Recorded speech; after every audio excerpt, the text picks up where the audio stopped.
नमस्कार साथियों, स्वागत है आपका अपने YouTube चैनल पर। दोस्तों, आज हम बात करेंगे देश के महामहिम, देश के प्रथम नागरिक राष्ट्रपति के बारे में। हमारे देश की वर्तमान राष्ट्रपति श्रीमती द्रौपदी मुर्मू जी हैं।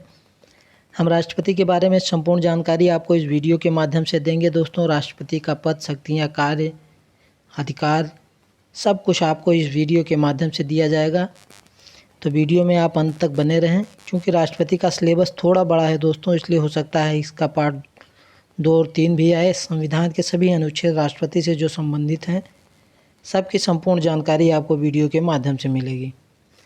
तो शुरू करते हैं दोस्तों। भारतीय संविधान निर्माताओं ने भारत की शासन व्यवस्था के लिए संसदीय लोकतांत्रिक प्रणाली का चुनाव किया।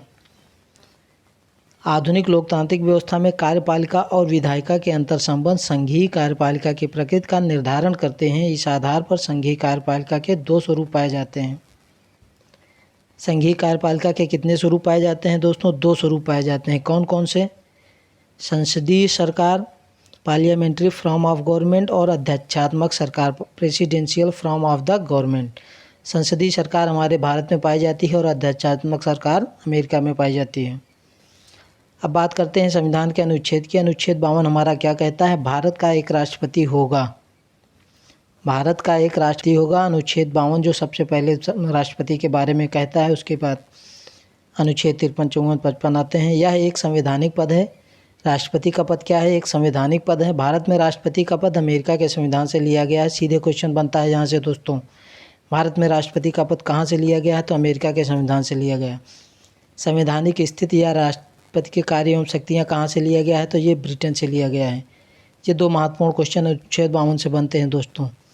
राष्ट्रपति का पद अमेरिका से है, संवैधानिक शक्ति या स्थिति, कार्य एवं शक्तियाँ ग्रेट ब्रिटेन से।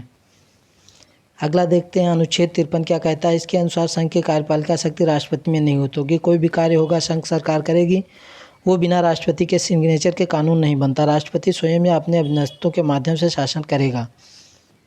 इसके बाद अनुच्छेद 53 के बाद आता है अनुच्छेद 54 दोस्तों, निर्वाचन मंडल।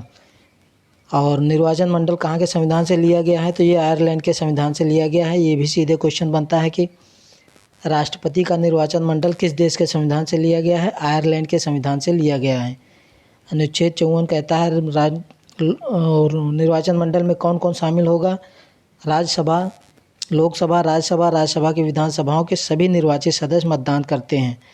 याद रखिएगा दोस्तों, लोकसभा, राज्यसभा प्लस राज्यसभा के सभी विधानसभाओं के निर्वाचित सदस्य, मनोनीत सदस्य जो है भाग नहीं लेते।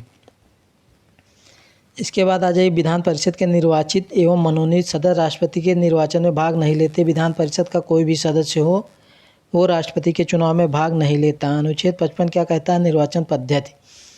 राष्ट्रपति की निर्वाचन पद्धति के बारे में अनुच्छेद 55 बताता है। राष्ट्रपति का निर्वाचन अनुपातिक प्रतिनिधित्व प्रणाली के एकल संक्रमणीय मत द्वारा अप्रत्यक्ष रूप से किया जाता है।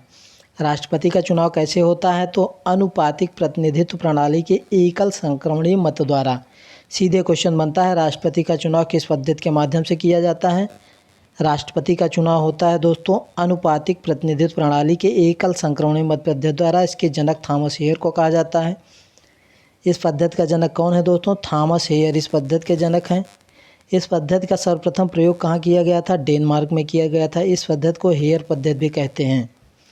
अगर कहीं हेयर पद्धति लिखा है तो आज समझ जाइए कि इसी पद्धति के बारे में बात की जा रही है। इस पद्धति से और किसका किसका चुनाव होता है दोस्तों, हम आपको बता दें। राष्ट्रपति का होता है, ये आपने देख लिया। उपराष्ट्रपति का चुनाव भी थॉमस हेयर पद्धति से होता है। राज्यसभा और विधान परिषद के सदस्यों का निर्वाचन भी इसी पद्धति से किया जाता है। अब आपको हम बताते हैं कोटा क्या होता है। कोटा दोस्तों क्या होता है कि एक संसद, कोटा कुल वैध मत बत्ते 2+1, मतलब कौन जो है राष्ट्रपति निर्वाचित होगा, आधे से एक अधिक मतदान उसको मिलना चाहिए।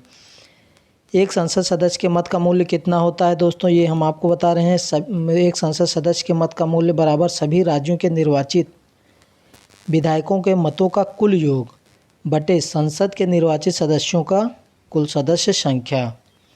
एक विधायक का मत मूल्य कितना होता है? तो राज्य की कुल जनसंख्या बटे राज्य विधानसभा के निर्वाचित कुल सदस्य गुणते 1/1000।